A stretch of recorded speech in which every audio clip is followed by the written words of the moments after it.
আসসালামু আলাইকুম। হেই beautiful audiences, সবাইকে স্বাগতম আমাদের স্টাডি সেন্টার প্রো এর পক্ষ থেকে। আজকে আমরা নবম-দশম শ্রেণী রসায়ন বইয়ের ৩য় নম্বর অধ্যায় পদার্থের গঠন এটা নিয়ে আজকে আলোচনা করব বিস্তারিতভাবে তোমাদের সাথে। এবং যাদের বেসিক এর সমস্যা আছে তাদের আমি মনে করি এই ক্লাসটা দেখলে ইনশাআল্লাহ সবকিছুই সলভ হয়ে যাবে। সো ১ম এ আমরা এই অধ্যায়ে যে বিষয়গুলো নিয়ে আলোচনা করব সেটা হচ্ছে মৌলিক পদার্থ এবং যৌগিক পদার্থ। মৌলিক আর যৌগিক পদার্থের মাঝে সবচেয়ে গুরুত্বপূর্ণ জিনিসটা হচ্ছে মৌলিক পদার্থ হচ্ছে একই পদার্থ আর যৌগিক হচ্ছে একাধিক। তোমাকে যদি বোঝানোর স্বার্থে বলি, তুমি বলো তো আমেরিকান যারা আছে আমেরিকান মানুষ যারা আমেরিকান থাকে, আমি সবাই ধরে দেখলাম আমেরিকান মানুষ, বাংলাদেশের মানুষ, বাংলাদেশের মানুষ এবং আফ্রিকার মানুষ। আফ্রিকা, তুমি তো বলো একটু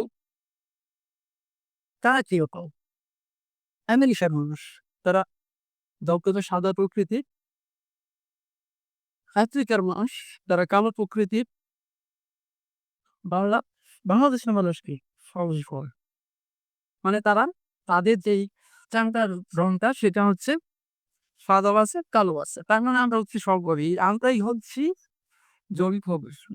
মানে যদি আমি মানে বোঝানোর স্বার্থে আরকি, আমি যদি তোমাকে বোঝানোর কথা বলি আরকি, যে এখানে আমেরিকার মানুষ হচ্ছে সাদা, তাদের চামড়া সবচেয়ে সাদা, ধবধবে সাদা এবং আফ্রিকা তারা সবচেয়ে কালো। তাহলে মৌলিক পদার্থ হচ্ছে যে একই, সবাই সব এক। যা পদার্থ আছে ওই অণুর ভিতরে, ওই পদার্থের ভিতরে যা পরমাণু আছে সবই এক। আমেরিকান, আফ্রিকা সবাই শামুক, সবাই করে। তো তারা হচ্ছে, আমরা যদি একটু মানে উদাহরণের সাথে বুঝতে চেষ্টা করি, আমেরিকার মানুষ এবং আফ্রিকার মানুষ তারা হচ্ছে মৌলিক পদার্থ। আর বাংলাদেশের মানুষ, যেহেতু আমরা সাদা কালো মিলাই আছি, আমাদের দেশের সব এই ধরনের মানুষ আছে, আমরা হচ্ছে সংকর জাতি। এবং সেখান থেকে কিন্তু তুমি মোটামুটি একটা ধারণা পাওয়া গেলা বাংলার, ঠিক না? যে যদি বলা হয় যে বাঙালি কি জাতি? তুমি কিন্তু বলে ফেলতে পারবা শঙ্কর জাতি। তাহলে কিন্তু আমাদের এক এক টপিক দিয়ে ২ টা জিনিস পারা গেল নাকি? যে আফ্রিকার মানুষ হচ্ছে কালো, সবাই কালো।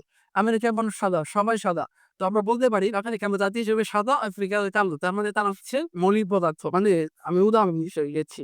আর আমরা হচ্ছি সংকর জাতি। মানে আমরা কালো সাদা মিলায় যাচ্ছি। তাহলে আমরা হচ্ছে যৌগিক পদার্থ। এখন সংজ্ঞায়িত কিভাবে করবা? সংজ্ঞায়িত হচ্ছে যে পদার্থ থেকে বানবে শুধুমাত্র ওই পদার্থই পাওয়া যাবে। অন্য কোনো পদার্থ পাওয়া যাবে না। যে অক্সিজেন পরমাণু বা অক্সিজেনের এই যে অণু, এখানে যদি তুমি অক্সিজেন বিশ্লেষণ করো, অক্সিজেনের শুধু অক্সিজেনই পাবা। কিন্তু পানির মাঝে কি আছে? পানি অক্সিজেন আছে, হাইড্রোজেন আছে। তাহলে কি? এটা হচ্ছে মৌলিক, এটা হচ্ছে যৌগিক। বিষয়টা কি? পরে আসেন না যে এখন আমি মনে করি এটা তুমিও বুঝতে পারছো। এখন বিষয়টা হচ্ছে যে অণু কারে বলে আর পরমাণু কারে বলে?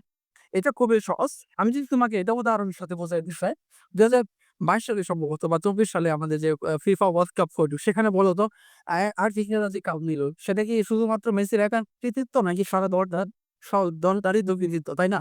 তাহলে এই দলটার মধ্যে কয়জন প্লেয়ার ছিল? ১১ জন। তার মানে কি ১১ জন মিল্লা একটা কি দল হইল। ১১ জন প্লেয়ার মিল্লা একটা দল। তার ঠিক একইভাবে অনেকগুলা পরমাণু মিলা বা একের অধিক পরমাণু মিলা বা একটা অণু। কি বললাম? অনেকগুলো অণু মিলে কি হয়? অণু। অনেকগুলো পরমাণু কি মিলে কি হয়? অণু হয়। তার মানে পরমাণু হচ্ছে সবচেয়ে ক্ষুদ্রতম কণা। অর্থাৎ পরমাণু হচ্ছে পদার্থের সবচেয়ে ক্ষুদ্রতম কণা। যদিও এটার ভিতরে আরো ৩ টা জিনিস আছে সেটা পরে। তাহলে অণু হচ্ছে অনেকগুলো পরমাণু মিলে অণু গঠিত হয়। সেটা যদি সংজ্ঞায়িত করতে চাই, পরমাণু কাকে বলে? পদার্থের সবচেয়ে ক্ষুদ্রতম কণা। অণু কাকে বলে? একাধিক অণু, একাধিক পরমাণু যদি পরস্পরের সাথে রাসায়নিক বন্ধনে আবদ্ধ থাকে তাকে আমরা অণু বলি। আমি মনে করি তোমরা বুঝছো। এখন অণু যে বললাম, অণু গেল, অণু কি? অণু কি বলছি এইমাত্র বললাম। অণু কি? কি অণু? একটা দল। আমরা যদি মনে রাখতে বলি যে দল যেরকম অনেকগুলা বের নেওয়া হয়, কণা কিন্তু অনেকগুলো পরমাণু নেওয়া হয়। তার মানে এখানে ছোট হচ্ছে পরমাণু। তাহলে আমরা কিসের সাথে তুলনা করব? পরমাণুকে তুলনা করব গ্যাসের সাথে, আর অণুকে তুলনা করব দলের সাথে। তাইলেই কিন্তু তোমার বিষয়টা মনে রাখতে সহজ হবে আমি মনে করি। সো সবকিছু কিন্তু তুমি যদি টেকনিক সহকারে মনে রাখার চেষ্টা করে, এছাড়া অনেক দিন পর্যন্ত মনে রাখতে পারতো। আর সায়েন্সের যে বিষয়গুলো, এটা কিন্তু বেশিরভাগই তোমার বোঝার বিষয়। হ্যাঁ? এখন না করার ট্রাই আসছি যে যদি একটু বুঝলেন। আচ্ছা, এটা তো বুঝছো। এখন যদি একটু বুঝি যে এখানে অণু কাকে বললাম? অণু হচ্ছে দল, মানে একের অধিক আরকি। এই যে এটা আমরা অণু বলতে পারি, আর পরমাণু কি একজন থাকে, একের অধিক থাকতে পারে না, একের অধিক থাকলে সেটা অণু হয়ে যাবে। একজন থাকে যে মতো এই যে আর্জেন অণু, এই যে অ্যালুমিনিয়াম অণু, কিন্তু একজনের অধিক হয়ে গেবি অক্সিজেন। তারপর আমরা যদি বলি সালফার, এগুলা কিন্তু যে তোমার এগুলা কি, এগুলা হচ্ছে অণু আর এগুলো হচ্ছে পরমাণু। পরমাণু একের অধিক কখনো হবে না, আর অণু কখনো একটা হবে না, বুঝছো? আচ্ছা, এখন আমরা যদি একটু সংজ্ঞায়িত করতে চাই যে সংকেত, একটা হচ্ছে সংকেত, একটা জিনিস হচ্ছে সংকেত, খেয়াল করেন যে সংকেত কাকে বলে। আরেকটা বিষয় হচ্ছে যে আমরা বইয়ে দেখেছি প্রতীক, প্রতীক আর সংকেতের মাঝে কি পার্থক্য তুমি কি বলতে পারবা যে প্রতীক কাকে বলে আর সংকেত কাকে বলে? খুবই সহজ, এটা মনে না হয় খুবই ব্যাপার।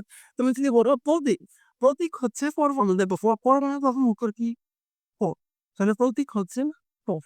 তার মানে আমরা তো সংজ্ঞায়িত করি যে প্রতীক কাকে বলে, পরমাণুর সংক্ষিপ্ত রূপ কি প্রতীক বলে, এইগুলা সবগুলো হচ্ছে প্রতীক। বুঝতে পারছো? যদি বলি সংকেত কাকে বলে, what is the formula, formula কি মানে এই সংকেত ইংলিশে তো ফর্মুলা, হ্যাঁ? তাহলে আপনি যদি বলি যে সংকেত কি, তাহলে এই যে যে সংকেত মানে অনুসংক্ষিপ্ত রূপকে আমরা বলতে পারি সংকেত। কত ইজি দেখো বিষয়টা। তার মানে সংকেত হচ্ছে অনুর সাথে সম্পর্কিত, হ্যাঁ? রাইট? আর প্রতীক হচ্ছে পরমাণুর সাথে সম্পর্কিত। একটা মনে রাখলে কি পারা তোমার ইজি ভাবে মনে থাকে। আমি মনে করি এগুলা কোনো বিষয়েরই না মনে রাখা। টেকনিকের সাথে করলে আসলে যদি তুমি অন্য যুগের কাজে টেকনিকের সাথে টেকনিক এপ্লাই করে এগুলো মনে রাখার চেষ্টা করো, কখনোই খুব মানুষ। এখন আমাদের বেশিরভাগ স্টুডেন্টের সমস্যা সমস্যা হচ্ছে যে আমরা পড়ি না, পড়া পারি না। এইভাবে পড়ার চেষ্টা করো, একটু টেকনিক সহকারে। সবক্ষেত্রে তো বলে অনুসংক্ষিপ্ত রূপে প্রতীক থাকবে বলে ফর্মাল সংক্ষিপ্ত রূপ একটা মনে রাখো প্রতীক, হরমোন, পরমাণু সংক্ষিপ্ত রূপে প্রতীক, সংক্ষিপ্ত রূপে সংকেত। তাহলেই গোবর না, বিষয়টা আমি কি বুঝে এবার পারছি রোগী প্রায়। পরে আসো পরমাণু যে ধরুন কি, যখন আমি যে বললাম কিছুক্ষণ আগে, দেখো মিথ্যা কথা কিন্তু একটা বলে ফেলছে, যে বললাম যে পরমাণু হচ্ছে পদার্থের সবচেয়ে ক্ষুদ্রতম কণা, আসলে কি তাই? পদার্থের সবচেয়ে ক্ষুদ্রতম পরমাণু ঠিক আছে, ক্ষুদ্রতম কণা হচ্ছে বড়, শুধু পরমাণুর ভিতরে আরো 3টা জিনিস আছে। এটা আবার কিরকম? ওই ৩টা জিনিস মিলা হইলে পরমাণু, বুঝছো? সেটা হচ্ছে ইলেকট্রন, প্রোটন এবং নিউট্রন। আমরা সেগুলো জানি, ঠিক না? আমরা সেগুলো একে পড়ছিলাম না। এটা কিন্তু এগুলো ফর্ক হয়েছিল যে ইলেকট্রন, প্রোটন আর নিউট্রন। সো আজকে এই পর্যন্ত এই বেসিকটা তোমরা একটু মনে রাখার চেষ্টা পাবা। আসলে ক্লাসগুলো বেশি বড় করতে চাচ্ছি না যাদের মধ্যে বোরিং ফিল হয়। সো এই টেকনিক গুলো এপ্লাই করবা তোমার পরীক্ষার ক্ষেত্রে, মনে রাখার ক্ষেত্রে। ইনশাআল্লাহ কাজে দিবে ভবিষ্যতে। So thank you very much my dear beautiful audiences. Thank you. আসসালামু আলাইকুম।